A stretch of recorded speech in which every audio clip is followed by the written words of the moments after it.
নমস্কার বন্ধুরা, আমার ইচ্ছেগুলোতে স্বাগত জানাই। এখন আমি পড়ে শোনাব কথা সাহিত্যিক শ্রী শরৎচন্দ্র চট্টোপাধ্যায়ের লেখা উপন্যাস অরক্ষণীয়ার নবম পর্ব। স্বর্ণ বিদ্রূপের তাৎপর্য না বুঝিয়া খুশি হইয়া বলিলেন, সেই কথাই তো বলছি ছোট বউ। কিন্তু অতুলের মুখ কালো হইয়া উঠিল। ছোট বউয়ের কথার তাৎপর্য স্বর্ণ না বুঝিলেও সে বুঝিয়াছিল। তাই খানিকক্ষণ স্তব্ধ হইয়া বসিয়া থাকিয়া যখন সে উঠিয়া গেল, তখন মনে হইল এই হোলির দিনে কে যেন তাহার জামা কাপড়ে লাল রং এবং মুখে গাঢ় কালি লেপিয়া ছাড়িয়া দিয়েছে। আসল কথাটা এতদিন অপ্রকাশ ছিল বটে, কিন্তু আর রহিল না।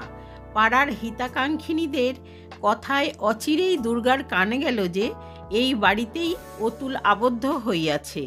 অনাথেরই বড় মেয়ে মাধুরীর সঙ্গেই তাহার বিবাহ সম্বন্ধ স্থির হইয়াছে। ঘটকালি স্বর্ণ করিয়াছেন এবং মেয়ে দেখিয়া অতুলের ভারী পছন্দ হইয়াছে। মাধুরী শিশুকাল হইতেই কলিকাতায় মামার বাড়ি থাকে। মহাকালী পাঠশালায় পড়ে। ইংরাজি, বাংলা, সংস্কৃত শিখিয়াছে। গাহিতে বাজাইতে কার্পেট বুনিতেও জানে। আবার শিব গড়িতে, স্তোত্র আওড়াতেও পারে। দেখিতেও অতিশয় সুশ্রী।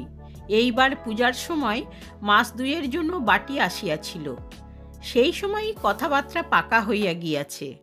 অতুলের মতো দুর্লভ পাত্র চেষ্টা করিয়া সংগ্রহ করিতে হয় নাই। পাত্র আপনিই ধরা দিয়াছে। অবশ্য স্বর্ণ মাঝখানে ছিলেন। ছোট বউয়ের ভাইয়েরা অবস্থাপন্ন। মা বাঁচিয়া আছেন। আসন্ন প্রসবা মেয়েকে তিনি বাড়ি লইয়া যাইবার জন্য লোক পাঠাইলেন। সঙ্গে মাধুরীও আসিল। মেজ জ্যাঠাইকে সে অনেক দিন দেখে নাই, আসিয়াই প্রণাম করিতে আসিল। দীর্ঘজীবী হও মা বলিয়া আশীর্বাদ করিয়া দুর্গার নির্নিমেষ চক্ষে চাহিয়া রহিলেন। একে সে সুন্দরী, তাহাতে মামি সাজাইয়া গুছাইয়া পাঠাইয়া দিয়াছিল। মামি কলিকাতার মেয়ে, কেমন করিয়া সাজাইয়া দিতে হয় জানে। গায়ে গুটি কয়েক বাছা বাছা স্বর্ণালঙ্কার, পরনে কোঁচানো চওড়া লাল পেরে শাড়ি, পিঠের ওপর চুল এলো করা, কপালে টিপ। চাহিয়া চাহিয়া দুর্গার চোখের পাতা আর পড়ে না। হঠাৎ একটা দীর্ঘ নিঃশ্বাসের সঙ্গে মুখ দিয়া বাহির হইয়া আসিল, আহা, মেয়ে তো নয়, যেন স্বর্ণ প্রতিমা। এবং সঙ্গে সঙ্গেই তাহার পদতলে উপবিষ্টা নিজের ওই মলিন শ্রীহীন মেয়েটার পানে চাহিয়া তাহার দুই চক্ষু সহসা যেন জ্বলিয়া গেল। পাশ ফিরিয়া রুক্ষস্বরে কহিলেন, আর আমি মেয়ে পেটে ধরেছি যেন কাল পেঁচা। মাধুরী ঘরে ঢুকিবা মাত্রই তাহার রূপ এবং সাজসজ্জার পানে চাহিয়া জ্ঞানদা নিজেই তো হীনতার সংকোচে মাটির সঙ্গে মিশিয়া গিয়াছিল। মাধুরী কহিল, দিদি চলো না, একটু গল্প করি গে। প্রত্যুত্তরে জ্ঞানদা অব্যক্ত স্বরে কি কহিল বোঝা গেল না, কিন্তু সেই শব্দটা মাত্র শুনিতে পাইয়াই দুর্গা তিক্ত কণ্ঠে বলিয়া উঠিলেন, ও পোড়া মুখ লোকের সামনে আর বার করিস নে গেনি, বসে থাক। জ্ঞানদা নীরবে বসিয়া রহিল। মাধুরী চলিয়া গেলে দুর্গা বোধ করি নিতান্তই মনের জ্বালায় বার দুই আহ উহ করিলেন। জ্ঞানদা আস্তে আস্তে কহিল, কপালটা একটু টিপে দেব মা? না। ওষুধটা একবার? বলো, না না না, যা আমার বিছানা থেকে উঠে যা হারামজাদি। তোর মুখ দেখলেও আমার সর্বাঙ্গ যেন জ্বলে পুড়ে যায় বলিয়া পা দিয়া তিনি মেয়েকে সজোরে ঠেলিয়া দিলেন। জ্ঞানদা অনেক সহিয়াছিল, কিন্তু লাথিটা সহ্য করিতে পারিল না। নিঃশব্দে নিচে নামিয়া আসিয়া একেবারে মেঝের উপর উপুর হইয়া পড়িল এবং সঙ্গে সঙ্গেই তাহার দু চক্ষের জলে মাটি ভিজিয়া গেল। দুই হাত সম্মুখে প্রসারিত করিয়া দিয়া মনে মনে বলিতে লাগিল, ভগবান, আমি কার কাছে কি দোষ করিয়াছি যে সকলের চক্ষুশূল?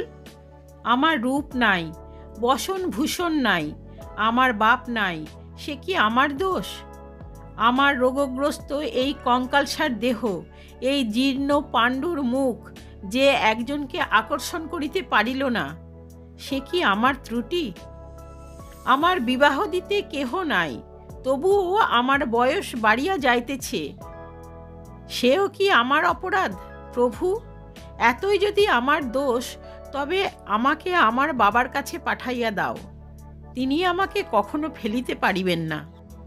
জ্ঞানদা বলিয়া দুর্গা পাশ ফিরিলেন।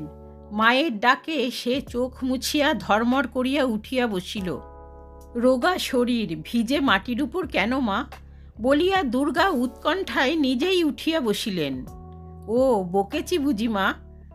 বলিয়া চক্ষের পলকে দুই হাত বাড়াইয়া মেয়েকে বুকের উপর টানিয়া লইয়া ফুকারিয়া কাঁদিয়া ফেলিলেন।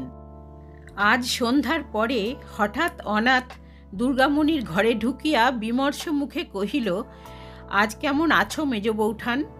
থাক থাক, আর উঠো না। তা তা ওষুধপত্র কিছুই খেতে চাও না শুনলাম। অমন করলে তো আরাম হতে পারবে না। কথাটা সত্য, যদিচ ঔষধ যাহা দেওয়া হইয়াছিল তাহা না দিলেও ক্ষতি ছিল না, কিন্তু সেও তিনি একেবারে খাওয়া ছাড়িয়া দিয়েছিলেন। তাহার বাঁচিবার আশাও ছিল না, ইচ্ছাও ছিল না। কণ্ঠস্বর প্রতিদিন গহ্বরে ঢুকিতেছিল। খুব কাছে না আসিলে আজকাল আর শুনিতেই পাওয়া যাইত না।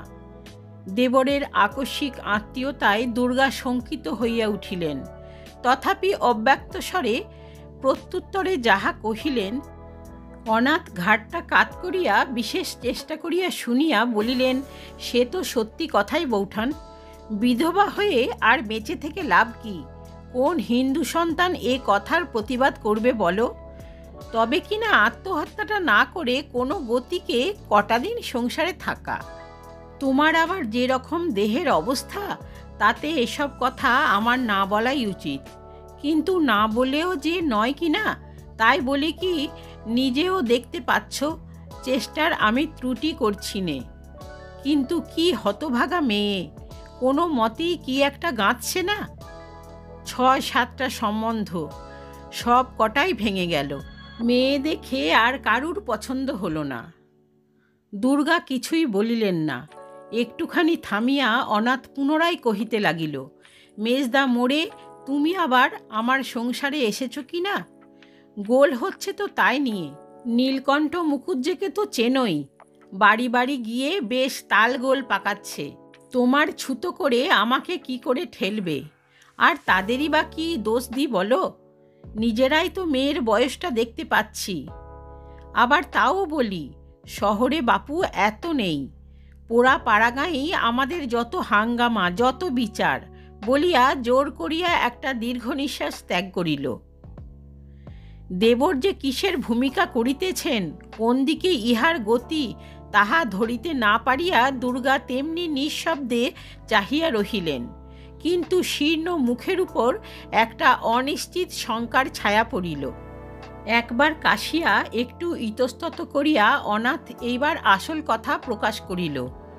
কহিল, তোমার এই অবস্থায় সত্যিই তো আর কোথাও যাওয়া আসা চলে না, সে আমি বলি নে। কিন্তু কি জানো মেজ বৌঠান, নিজের মেয়েটাও তো বিবাহযোগ্য হলো, তাই আমি বলি কি জানো, সব দিক আমার বাঁচিয়ে চলা তো আবশ্যক।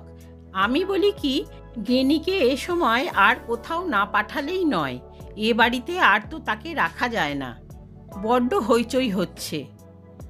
দুর্গার ক্ষীণ কণ্ঠস্বর ওষ্ঠাধারের মধ্যেই যেন মিলাইয়া গেল। কোথায় সে যাবে ঠাকুরপো? অনাথ কহিল, হরিপালেই যাক। সেখানে কি করে যাবে? গিয়েই বা কি হবে ঠাকুরপো?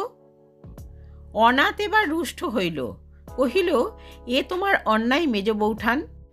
কেবল নিজের দেখলেই তো চলে না। যার সংসারে আছো, অসময়ে যে তোমাদের ঘাড়ে নিলে, তার ভালো মন্দ তো চেয়ে দেখা চাই। দুর্গা জবাব দিতে পারিলেন না, শুধু একটা নিঃশ্বাস ফেলিলেন। এ নিঃশ্বাসে এইটুকু কাজ হইল যে অনাথ গলাটা একটু কোমল করিয়া কহিতে লাগিল, এই অবস্থায় তোমার একটু কষ্ট হবে বটে, তা বুঝতে পারছি, কিন্তু উপায় কি? আর তোমার নিজের দোষও আছে মেজ বৌঠান। তোমার দাদাকে চিঠি লিখেছিলাম, তিনি তো স্পষ্টই লিখেছেন সেখানে বিয়ের সমস্ত জোগাড় হয়েছিল, তুমি শুধু একটা অসম্ভব আশায় ভুলে রাগারাগি করে মেয়ে নিয়ে চলে এলে।